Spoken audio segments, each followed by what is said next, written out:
दर्शकों नमस्कार। मैं सुजय प्रकाश उपाध्याय हूँ, एक ज्योतिषी। रोज आपसे बातें करता हूँ जन्म कुंडली विश्लेषण के संबंध में या किसी ज्योतिषीय विषय के संबंध में। आज ये आपके सामने एक ऐसी कुंडली लाया हूँ जिसका अध्ययन करके जितने भी ज्योतिष प्रेमियों, दर्शक के रूप में इसे देख रहे हैं या जितने भी लोग जिन्हें ज्योतिष में अभिरुचि है उन्हें बड़ा आनंद आएगा।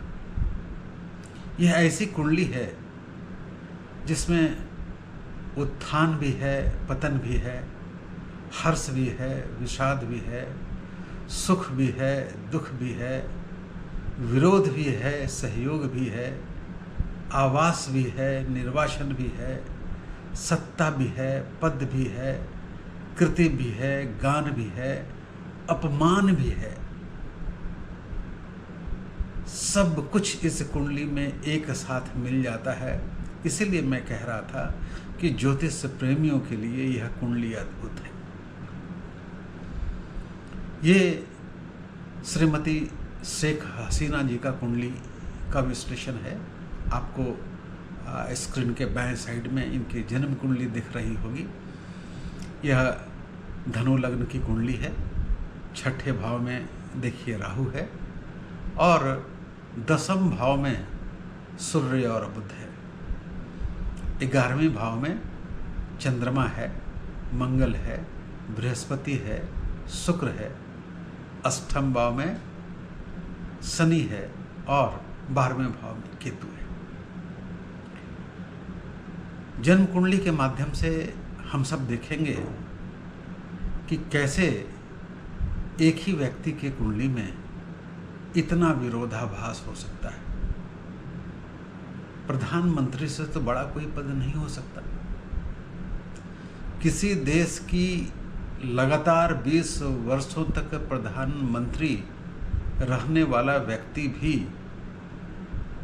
समय और वक्त के मार से कितना निरीह, कितना असहाय और कितना परेशान हो जाता है, हमें बरबस किस्मत पर, भाग्य पर और अपने पूर्व जन्मों के कर्म पर विश्वास होने लगता है। मैं कह रहा हूँ कि यहाँ सफलता भी है, असफलता भी है, घोर संताप भी है, हर्ष भी है, विषाद भी है। आइए देखते हैं कैसे। पहले सारी अच्छी बात, इनकी जन्म कुंडली में एक श्रीनाथ योग है। हम चर्चा करेंगे श्रीनाथ योग कैसे बन रहा है। धर्म कर्माधिपति योग है, चर्चा करेंगे यह कैसे बन रहा है। छत्र योग है, गज केसरी योग है, चंद्र मंगल योग है, गुरु मंगल योग है और ऐसे न जाने कितने योग बन रहे हैं। कुछ विशिष्ट योगों की चर्चा हम ज्योतिषीय दृष्टिकोण से करेंगे, क्योंकि हमारा तो पर्पस ही है ना ज्योतिष, और ज्योतिष के गहन अध्यय बातों बातों में हो जाए, गहन ज्ञान बातों बातों के माध्यम से हो जाए। देखिए श्रीनाथ योग, मैंने इसके पहले अपने एक वीडियो में केवल श्रीनाथ योग पर चर्चा की थी। यह रेयर ऑफ द रेयरेस्ट योग है। कैसे बनता है? केवल धनु लग्न में ही बनता है। और मैंने अपने पिछले वीडियो में बताया था श्रीनाथ योग के संबंध में कि वह अन्य लग्नों में नहीं बन सकता, धनु लग्न में बनता है। कैसे? इनकी कुंडली देखिए। इनका सप्तमेश क्या है? मिथुन राशि। उसका स्वामी क्या है? बुध। कहाँ बैठा है? उच्च का होकर दसम भाव में बैठा है और संबंध स्थापित कर रहा है 9वें भाव के स्वामी से। श्रीनाथ योग इसी अवस्था में बनता है। सप्तमेश उच्च का दसम भाव में हो और नवमेश से संबंध स्थापित करे तो श्रीनाथ नामक योग बनता है। यह सत्ता के लिए, पद के लिए, राज्य की आकाश की ऊंचाई के लिए बहुत ही श्रेष्ठ योग कहा गया है ज्योतिष में। और धर्म कर्माधिपति योग तो आप जानते ही होंगे। 9वें भाव का स्वामी और 10वें भाव का स्वामी जब संयोग करे तो पराशर ने कहा कि सर्वश्रेष्ठ राजयोग 9मेष 10मेष का संबंध। यहाँ देखिए सूर्य और बुध 9मेष और 10मेष एक साथ 10वें भाव में। उसी तरह से आप इनके 11वें भाव को देखें, वहाँ चंद्रमा और बृहस्पति साथ साथ है, गज केसरी योग। चंद्रमा और मंगल साथ साथ है, चंद्र मंगल योग। वहाँ गुरु और मंगल भी साथ साथ है, तो गुरु मंगल योग भी। छत्र योग कई सत्तावान लोगों की जन्म कुंडली में छत्र योग को होते मैंने देखा है। इनकी कुंडली को भी देखी। 7वें भाव से लेकर प्रथम भाव तक में यदि सारे ग्रह आ जाएं राहु केतु को छोड़कर, तो वह छत्र नामक योग होता है। इनकी कुंडली देखिए ना, 7वें भाव 6ठे भाव में राहु है, राहु को काउंट नहीं करना है।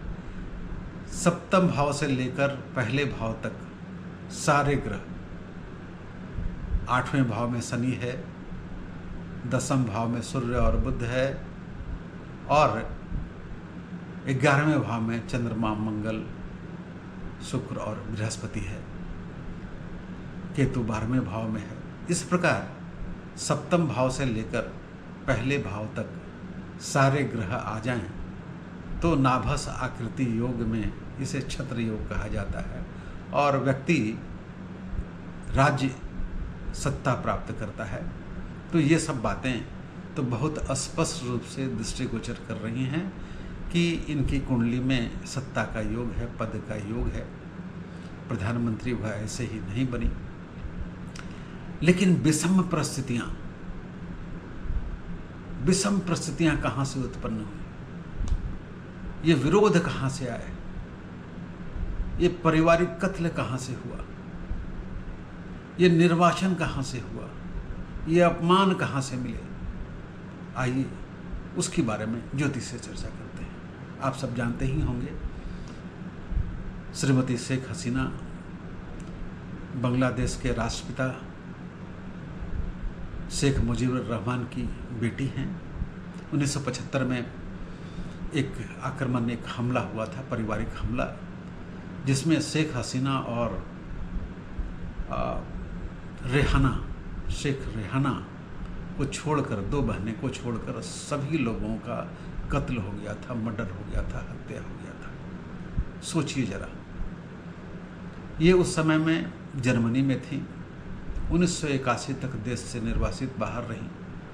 1981 में देश में आई, संघर्ष का दौर शुरू हुआ, अतिशय संघर्ष, चुनावी संघर्ष, पारिवारिक संघर्ष, सब तरह के संघर्ष।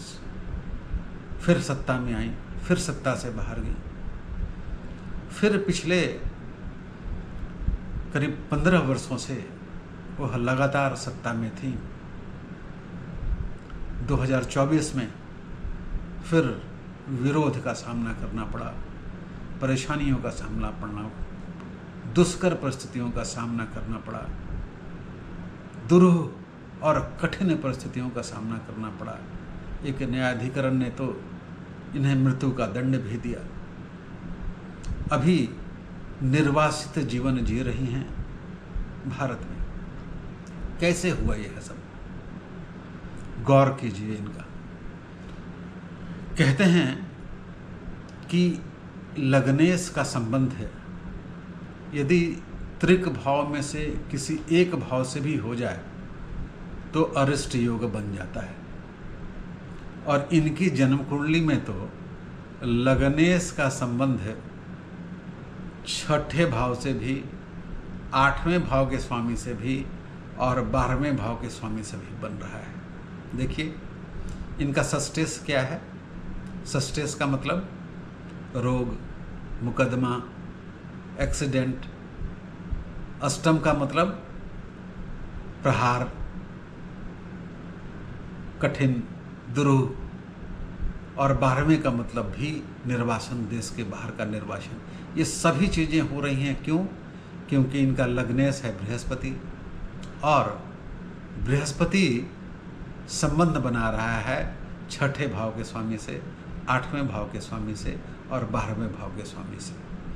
तो छठे भाव का प्रतिनिधित्व करने वाली घटनाएं जैसे मुकदमा, विरोध, बीमारी, 8वें भाव का अटैक, ग्रेनाइट का अटैक हुआ था इन पे, 12वें भाव का स्वामी निर्वासन कैसे बन रहा है देखिए जरा। बृहस्पति और शुक्र, लग्नेश और षष्ठेश एक साथ 11वें भाव में, बृहस्पति और चंद्रमा मतलब लग्नेश और अष्टमेश एक ही साथ 11वें भाव में, फिर लग्नेश और 12वें भाव का स्वामी मंगल, बृहस्पति और मंगल एक साथ कहाँ, 11वें भाव में।